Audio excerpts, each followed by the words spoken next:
اینم مرغ و گوشت با هم، اینم که چرخ کرده است و اینورم ماهی و سوشی. بذار ببینم این ماهیه که 14.99 زده چقدر وزنش. ماهی لاکسه، ماهی لاکس وزنش هم که 750 گرمه. 750 گرم لاکس 14.99. سوسیس و کالباس و ایناشه.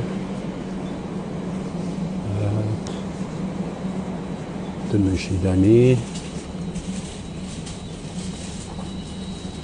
این هم که آبجوهاشه. این آبجوی بکس مال خود برمنه که اینجا تولید میشه. حالا ما یه شیر میخواستیم، شیرم که